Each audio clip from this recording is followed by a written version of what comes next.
Welcome to the stream. I'm Ahmed Shahabuddin, and today we look at monkeypox. It's spreading faster than ever before, and while it's not as deadly as COVID-19, health experts warn that without a proactive approach to testing, vaccinations, and building public awareness, the disease could very well become endemic in many more countries.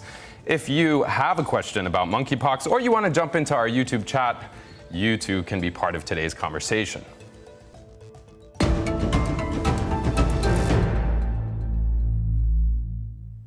New cases of monkeypox continue to spread to countries where the virus is typically not seen. Thousands of cases have been found in at least 57 countries already, and mainly among men who are gay and bisexual.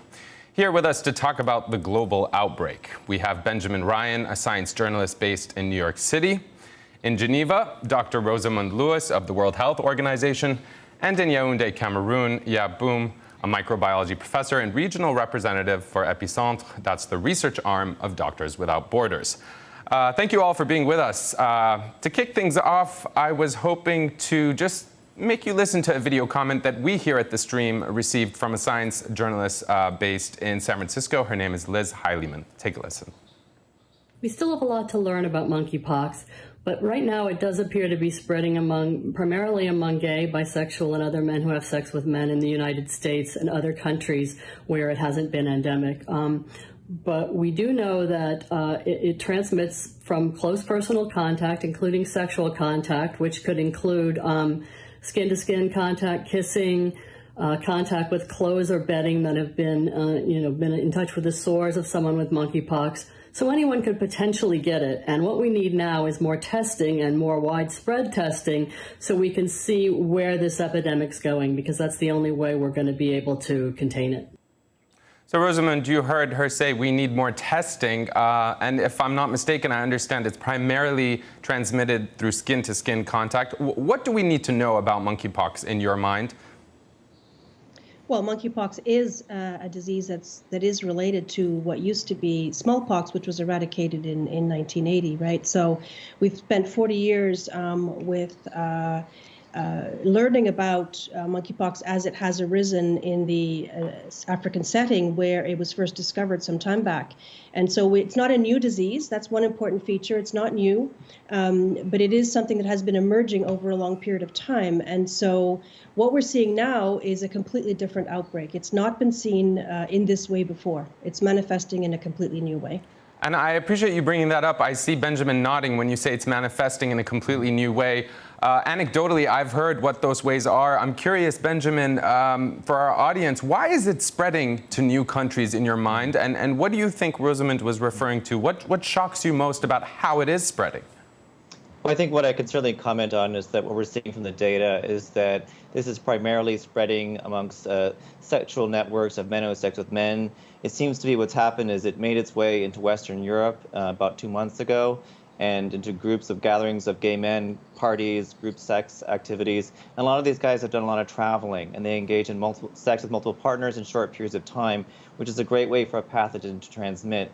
So it's hard to know without a lot more testing, but the data that we do see suggests that 95% or more of the cases may be in men who have sex with men. And I've heard a lot of public health officers kind of downplaying that. They'll lead with this concept of anyone can get monkeypox, which I feel is a bit simplistic because it's not necessarily a binary question, which is the most important question, but who is the most likely to encounter this virus and who is the most likely to then contract it and why? And Boum, when you hear Benjamin explain this outbreak, this global outbreak, which is unprecedented, what comes to mind based on your experience with this in Africa, particularly in Cameroon? Yap, forgive me, Yap. Actually, you can go with Yap or Boum. It's okay, thank you. So what is quite interesting with that monkeypox outbreak, it's reminding us how we are interconnected and how we are interdependent. Rosine was mentioning that it's an old disease that has been endemic in many African countries, in Cameroon, DRC, and CAR. And now, out of the blue, you can see it happening all over the West. So it reminds us how we must make sure that we control all those emerging diseases, even when we don't think that they will join the Western countries, which is happening now. Yeah, and when we talk about that, it's kind of unfortunate. I mean, there's a lot of stigma and concerns around how to talk about this with the LGBTQ plus community, but also it's a bit disappointing that it's only now getting attention, that it's spread in Europe, as we heard, and amongst Western countries. I'm curious, though, in the meantime, whether to call it a pandemic or not, Rosamund. I know there have been people like Eric Feigl-Ding on Twitter. He wrote an article for the Washington Post saying it's time for the global public health community to recognize a growing reality that it is, in fact, can I interject? Yes, please, Benjamin. Benjamin, Eric Feigl-Ding is a doomsday prophet who leverages hysteria to gain followers on Twitter, and I don't think he is anyone that we should listen to about this topic. Okay, fair enough. I appreciate you. I appreciate you jumping in there. And he knows very well that I feel that way about him. No. I'm sure he'll be messaging me any minute now. I know, I'm happy to answer the question all the same. No, answer the question, but let me add just one last thing. For example, he's saying this comparison, right? Over 30 years, we've only tracked 2,000 monkeypox cases globally in total. In the last 2 months, in contrast, we have tracked 7,000 new cases. Now, provide some context. Let's start with Rosamund. I mean, on the face of it, if you don't know much about either of these things, that's quite alarming. Is it true? Okay, so there's a number of components in his statement there. So the second part is correct. Today's figures are over 7,107 confirmed cases in 60 countries since the beginning of May, essentially. So the cases may have started before that, but they were beginning to be reported to the World Health Organization at the beginning of May. The first part of his statement is not entirely correct. Because there are cases that have been reported, and Jaap will talk about these, I'm sure, but tens of thousands of cases reported in places like the Democratic Republic of the Congo, in Central Africa. But of course, they don't have access to testing. So as Liz mentioned, access to testing is critical in responding to this outbreak, but it has been critical in responding to monkeypox for decades. And so though some countries can only report suspected cases, they don't have the ability to report confirmed cases. And that is a critical feature in distinguishing between, what do we really know about this? So there are a number of features around monkeypox, which there's a classic description, which you've all heard about, the type of the rash, the way it progresses, the prodromal syndrome that begins with fever, that begins with, of course, swollen lymph nodes is very classic. That was what was used 40 years ago to distinguish monkeypox from smallpox.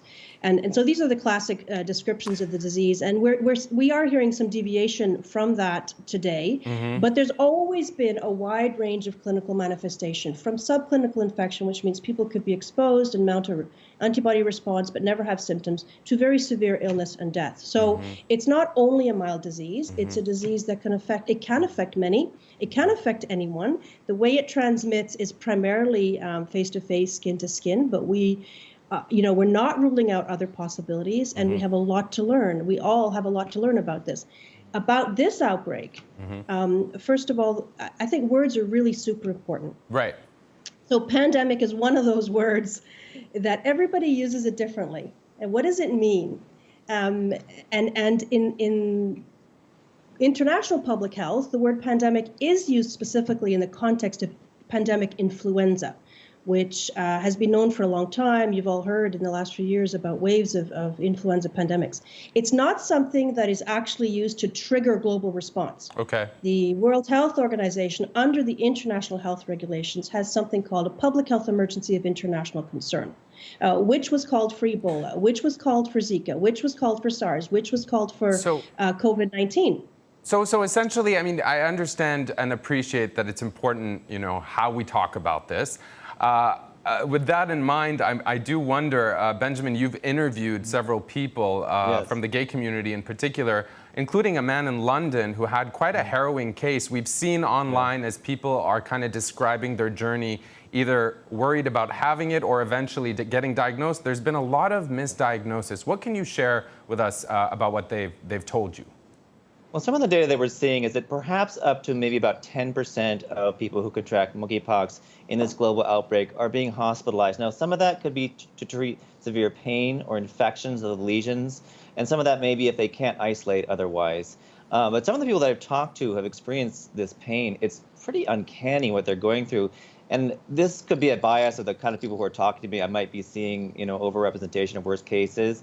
But I'm hearing, there are reports you're coming out of the CDC or UK saying, or the WHO saying that these are generally a mild presentation of lesions across the body compared to perhaps what we've seen in the past in the endemic countries in Africa. But I'm hearing a lot of cases of men who are getting very severe lesions in the anorectal or genital regions that make going to the bathroom extremely painful. Some of these men are going to the hospital seeking opioid treatment. So I have a suspicion, and this is not necessarily borne out by the research. I want to just certainly categorize that in that way, that I'm not sure, but it seems like pain may be a much bigger problem than some of the reports might be suggesting at this time.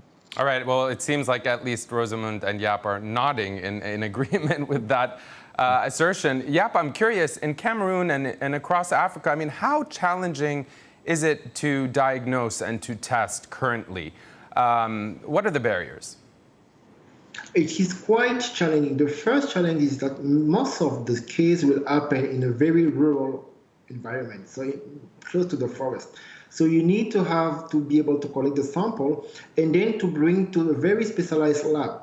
In Cameroon, for example, there were only one lab, which is the Centre Pasteur, was able to detect those one. So you imagine, for one, you are far. Two, you have one or two labs able to make a diagnosis, so that will really limit the number of tests. So eventually, out of 30 suspected cases, we have only 5 that have been confirmed in Cameroon. And if you go in other countries, it might be the same. So as it was mentioned before, we really need to have more tests which are available so that we can capture them as early as possible. And Rosamund, go ahead, please. Oh, I just want to jump in about the U.S. We're getting expansion right now into 10,000 cases per commercial lab. We're getting 5 brought online by the CDC as we speak. So that's going to increase testing for orthopox virus, which is the family to which monkeypox virus belongs, to 58,000 per week. And then positive cases go on to the CDC for confirmation. So that will help, but you have to have stores, as far as I understand, in order to test. So you can't test very well in the earlier stages, which makes it harder to sort of make sure people isolate, prevent, and do the contact tracing. So it's a very slow process even now. Right, and with that in mind, Rosamund, when we talk about testing and the importance of testing with any virus that's spreading at this kind of unprecedented rate, I know that there, for example, in New York City, which is one of the kind of epicenters of the outbreak in the United States, there have been, even in the U.S., such huge barriers. They could only test, I think, 10 people a day. The CDC has a monopoly over testing, or used to, at least at the early days. And I'm curious, when you look at testing, what is most important to you in terms of what needs to happen now, how countries can prepare to prevent this from getting out of hand? So testing is critical, and it's difficult because at the moment we only have PCR, right? So everyone's familiar with the PCR, but with COVID-19 we moved quickly to, well, maybe not as quickly as we would have liked to, but to rapid tests. We don't have rapid tests for orthopox viruses. It's been worked on for years, and it's not that easy apparently. And so we have to rely for the moment on PCR. So what that means is that you require a laboratory.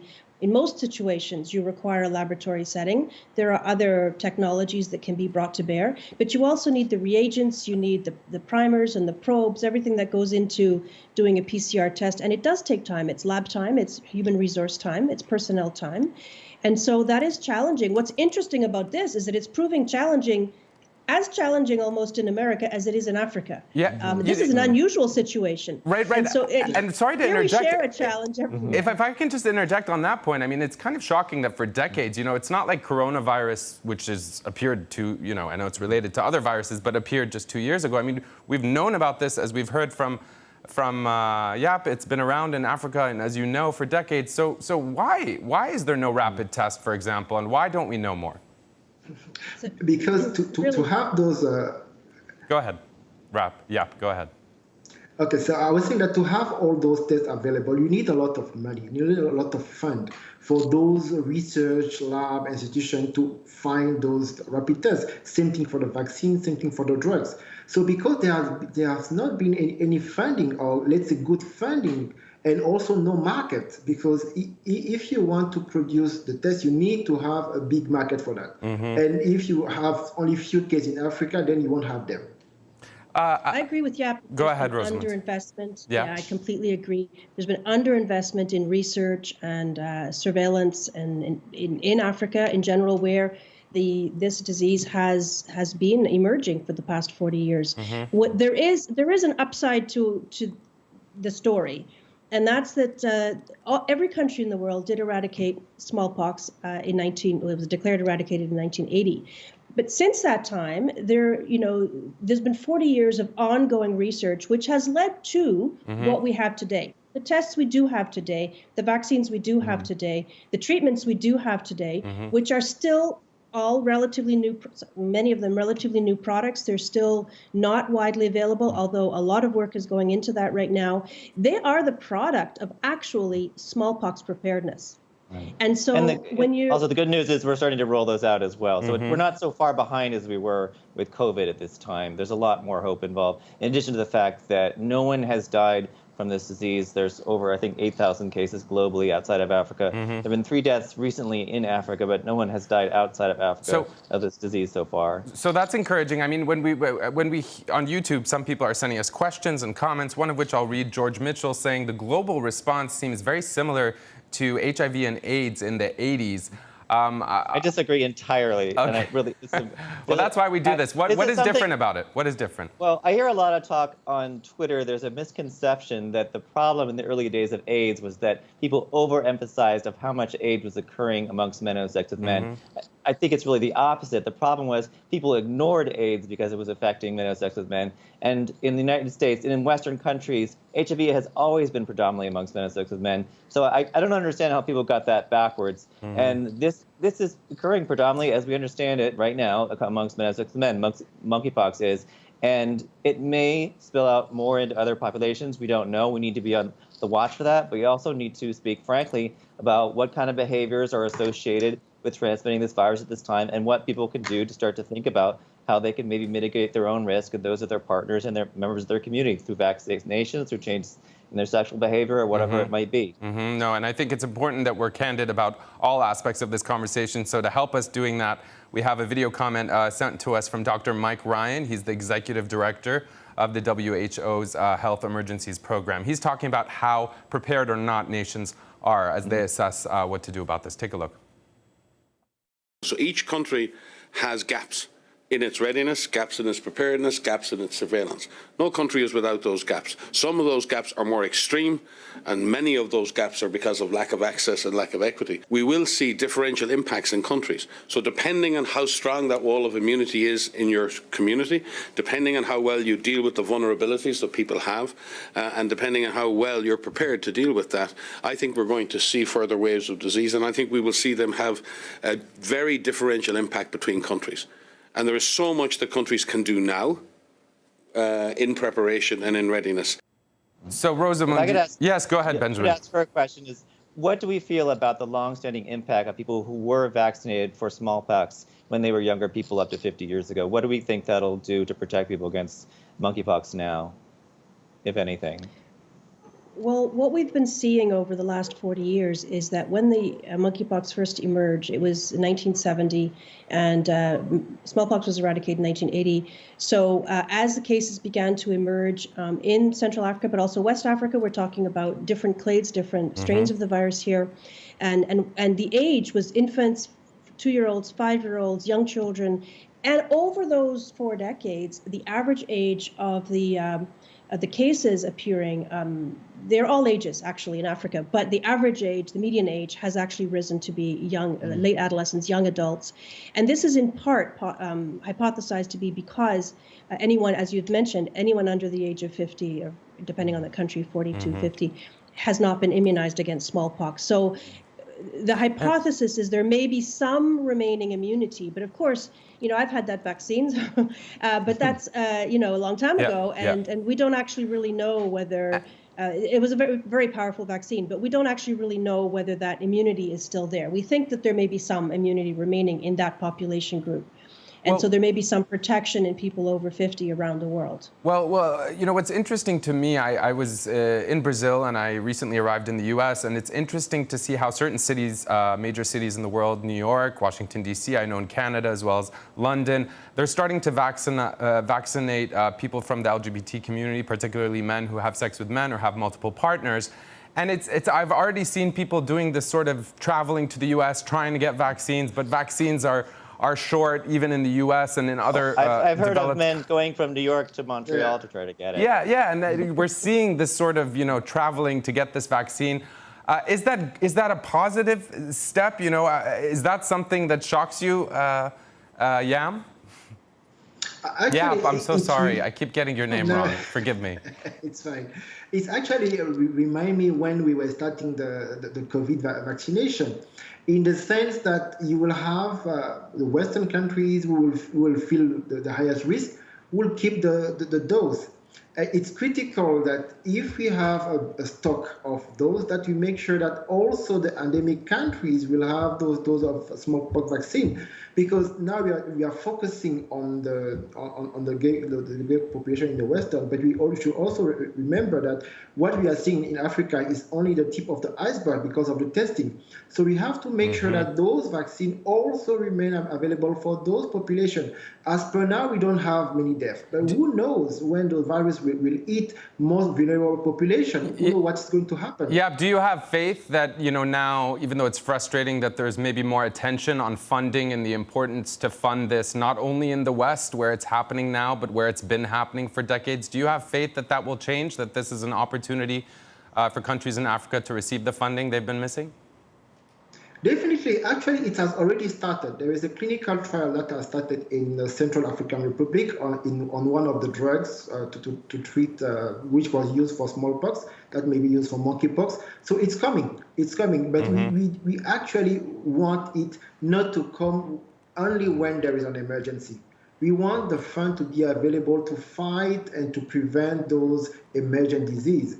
Because what we are realizing with COVID, with Ebola, and now with monkeypox is that they will move from one place, one continent to the other. Yes, and you know, with that in mind, I want to mention that we have many questions in YouTube, so our audience is interested in this. John Beam asking, what is the mutation rate of the virus? Rosamund, I'm going to ask you about that, but before I do, I want to just piggyback this tweet from Jennifer Nuzzo about whether or not this is being contained and what needs to be done to do so. It says, some pathogens are biologically not well suited to containment, but monkeypox is a decent candidate for containment, but the U.S. is slow to respond. Posture makes her deeply worried that containment of the pathogen may be out of reach. So what is the mutation rate, and is it out of reach? Does Jennifer Nuzzo have a point here? It's definitely a challenge, Ahmed. So, you know, this disease is, as you say, affecting men who have sex with men right now. It's not the only people who can be susceptible to this. Providing the right message is really super important. And whether the virus is mutating or not, it apparently there have been some changes that were unexpected, because normally this DNA virus is a very stable virus. It doesn't change as quickly as RNA viruses do. So we have a lot to learn about the virus itself, but also how is it transmitting through, as was mentioned by Benjamin, through certain behaviors, but also to not stigmatize. We need to describe the epidemic as it's happening. We need to describe the epidemic as it's happening in different contexts. And each country, each community in different contexts, you know, are best served if they understand, they seek information, try to understand what's happening in their community, who may be at risk, provide information for those people who are at risk. I was on a call today with colleagues who were concerned that even we've spent a huge amount of effort actually trying to communicate through community groups, through LGBTQ community associations, through representatives of specific communities, really getting the message out, social media tiles, and co-created messages, language that is accepted and preferred by the community. Yeah. And yet somehow some pride festivals, some of them you see monkeypox Right. everywhere, and others you don't see it at all. And so it's still uneven. The message is getting out unevenly. Of course, and that's why, Rosamund, we had this show, and why I want to thank you for taking the time to join us. That's all the time we have for today. Thanks for watching. See you next time.